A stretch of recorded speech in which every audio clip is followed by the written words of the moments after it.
désordres qu'ils ont semés avant cette compétition les a rattrapés, parce qu'on ne peut pas être dans des bonnes dispositions d'esprit pour participer à une Coupe du Monde et se laisser aller dans des pertes d'énergie et d'adrénaline comme les revendications intempestives de primes.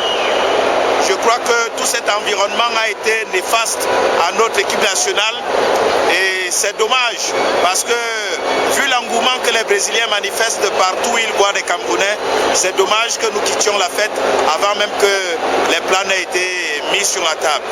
À qui la faute? Moi, je n'aime pas que l'on désigne, que l'on pointe du doigt quiconque, mais les responsables se reconnaissent. Les premiers responsables, à mon avis, c'est les joueurs, parce que les joueurs sont ceux qui portent l'essentiel de leurs prestations. On ne peut pas tout le temps jeter l'opprobre sur le gouvernement, et encore que cette fois-ci, et même depuis 2010, le gouvernement a vraiment mis les petits plats dans les grands. Souvenez-vous que depuis 2010, le gouvernement a fait des vols spéciaux pour alléger les voyages, d'autant plus qu'ils sont longs à nos lions indomptables, que des primes supérieures à celles que touchaient leurs prédécesseurs sont attribuées, mais les joueurs doivent comprendre où est l'essentiel pour eux. Les revendications de primes, on peut les faire 4-5 mois avant une compétition, mais 2 jours avant une compétition, on y laisse toujours des primes, et je crois qu'ils ne savent pas ce qui est important pour eux, et c'est pour cela que toute leur énergie reste dans des revendications, et quand ils arrivent sur le terrain, rien ne marche. On peut aussi désigner la fédération qui est en charge de l'équipe nationale. Pourquoi pas? Le temps que la fédération a mis à se décider sur les primes à accorder aux Lions a certainement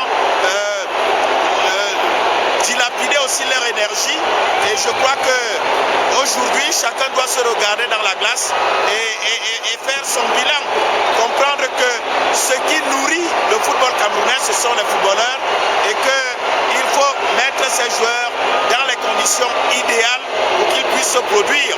Maintenant, on peut aller dans le domaine technique et dire que l'arbitre, l'entraîneur n'a pas été à la hauteur de nos attentes, parce que le match contre l'Allemagne avait laissé entrevoir le 11 titulaire des Lions indomptables, mais il a bouleversé les cartes et aligné une équipe qui n'était pas fonctionnelle, qui n'était pas en jambes, qui n'était pas prête pour la compétition. Je dis toujours qu'un joueur professionnel reste un joueur professionnel.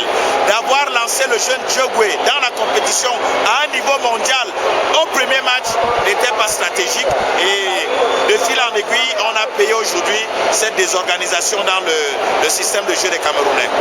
Vous avez couvert plusieurs coupes du monde. Quel est l'avenir du football camerounais aujourd'hui? Oh, c'est pas à moi de dire quel est l'avenir du football camerounais, puisque je ne suis pas décideur. Le football camerounais deviendra ce qu'on voudra qu'il devienne.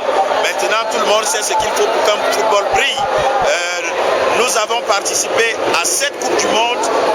Nous n'avons atteint les quarts de finale qu'en 1990. Ceux qui ont appris de nous, à l'instar des États-Unis, du Costa Rica, sont passés devant nous. Comment font-ils? Il va falloir se poser toutes ces questions et comprendre que plutôt que d'avancer, nous avons reculé, et que nous devons reprendre la place qui est la nôtre, car cela résonne mal que le Cameroun sorte et que certains pays africains passent au 2e, au 3e tour, et ça ne fait pas honneur du tout à notre pays. Merci, M.